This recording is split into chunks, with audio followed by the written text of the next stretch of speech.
Okay, so I've tested all the capabilities of Chatfuel, and unfortunately, there's not a lot of logic built into Chatfuel. One logic there is math, and maybe we'll look at that later. But let's see how you would do this chatbot if you're really building this for a company. So I'm going to leave this data just pointing to the external URL, because why not? And I'm going to make a new thing in the gallery. And so I'm going to upload an image, and I will provide you these images, right? And so we have this map here, right? And that's fine. And I'm going to call this COVID-19 in your state. It's probably in your state. I don't know. I'm always debating about how to capitalize things as a title casing. And we're going to add a button to send us to, well, we're going to need to send us to a new section over here. So why don't I, before I even bother doing that, let's go over here and let's add a new group. And I'm going to call this group, I'll call it data, because this one just goes off. So this is good here.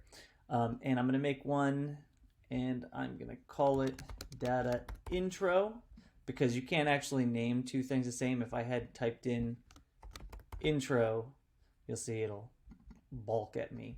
So we need to have unique names of all of these blocks.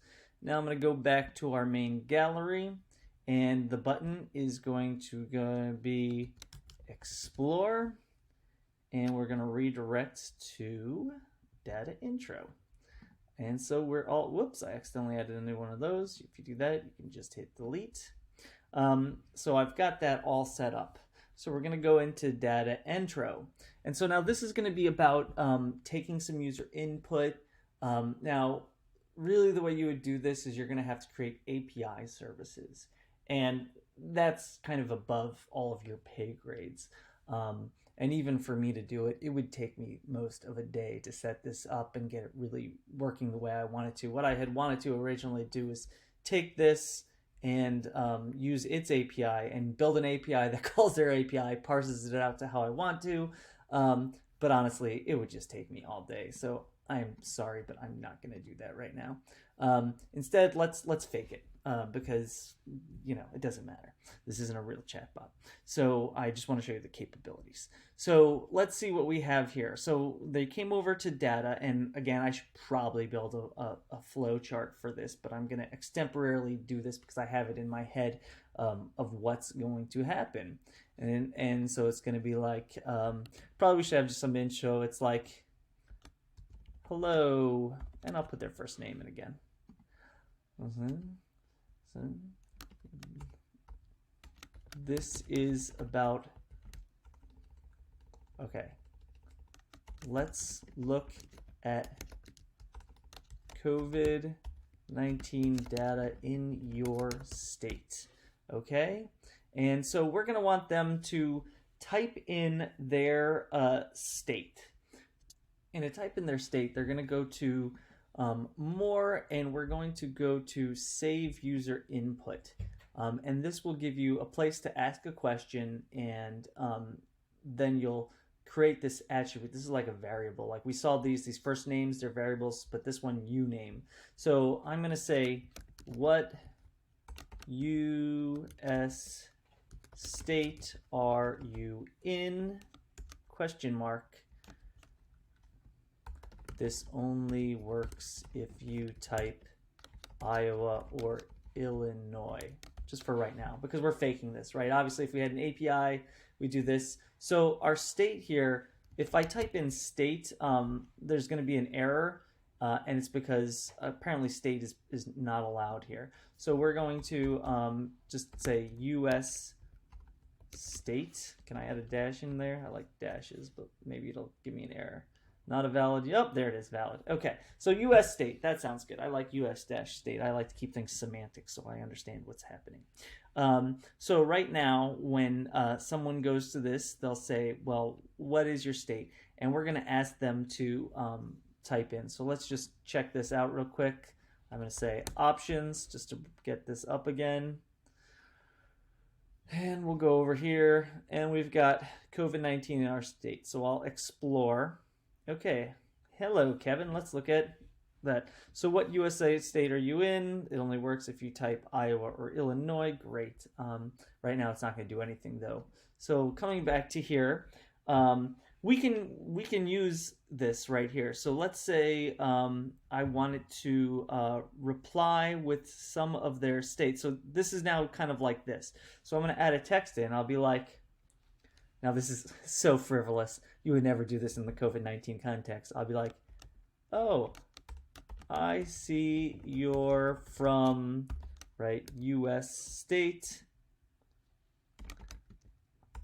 I have family there. Like, you would never do that in this. This is just, this is way more somber than that reply. But let me just see if that works over here, right? So I'm going to say Iowa, and I have to type it even right. And it says, oh, I see you're from Iowa. I have family there, right? So, yeah, that's terrible in this context. But anyway, I just want to show you that you could do that. So next thing, what you would really do at this point with this information is, well, there's a couple things we could do. And to show you the different things that we can do, I'm going to show you two things. Now, this is not the way I would build this. If I was building this for real, what I would do right now is put in an API call and send that up to my server and say, okay, this person's from this state. I would parse out the data and return the messages that I want to return. Right? I wouldn't do this next step that we're about to do. That would be the correct way to do that. That takes some programming knowledge. We're going to do it in this faked way just to show you the capabilities of Chatfuel. So I'm going to say redirect to. And in these redirect blocks, we can actually redirect based on user attributes, right? So in the beginning, we could have sent people to different pathways based on things like gender or their last time they interacted with us, or any of these attributes that we have from Facebook or the ones that we created here. So I'm going to say, well, first of all, I'm going to make two new blocks in my data. I'm going to make one, and I'm going to call it Iowa. And I'm going to make one, and I'm going to call it Illinois. Illinois. Whew, hard to spell. Okay, go back to my data intro. And this redirect block, I want to direct anyone whose attribute is U.S. state. I'm going to, so I've been playing with this, but Iowa is Iowa, and let's capitalize this. Actually, I think you can write if anyone types AI.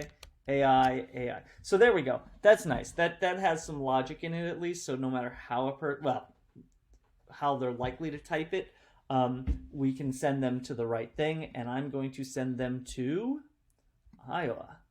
And now I'll do it again for Illinois. So I'm going to go to redirect block, specific users, U.S. state is, right, Illinois. I guess I hit enter. Illinois, enter, IL. Right? So that gives us a little bit of flexibility there in how we do it. And we're going to send them to, obviously, Illinois. There we go. So we have Iowa and Illinois redirect set depending on what a user decides they want. So I'm going to go to Iowa. And over here, what I'm going to do is return the data based on an API. And again, I have a fake API. So what I did is, and I'll show you what I did, I made flat files of JSON files. You would never do this in reality. API / Iowa.json, right? Okay, so you see here, this is what a JSON return looks like. It's set up these curly braces. This is JSON, and it's a flat JSON file, but that's okay. And I'm going to copy this link here, and I'm going to go to, and I'll provide you a text document with these links here. So I'm going to go to more, and I'm going to say JSON API. Now, this JSON API is how you would really do any logic here. When you post something, it means you're sending a JSON information. And see here, you could send like all the JSON that by default Facebook gives you, and so you could take that and enact with it, put it in your own database, whatever you want to do with it. You can write your own JSON. There's just a bunch of things to do. We're not going to use post. We're going to use what's called a get protocol because we're getting from that other thing. So I'm changing that to get, and I'm going to go ahead and just paste my Iowa one right in here, and it has to be exact, right? Because this is a thing. I can test the request to make sure it's work. I'm sure it's going to be 200 okay. We see right there. And you see, this actually all comes from, there is documentation on the Chatfuel website of how to send back then messages. You can have messages with images, video, etc. Basically anything you can do, except for some reason you can't do that typing thing. So you might have to break it up into different things on your server if you were going to do that. But that's basically how it is. And again, that's above your pay grade. Don't really super worry about it. So we've got this here, and that all looks right. And really nothing else I need to do there. I need to just go to Illinois, right? And I will do the same thing. More JSON API, get, do this. And this is I'm going to change to Illinois.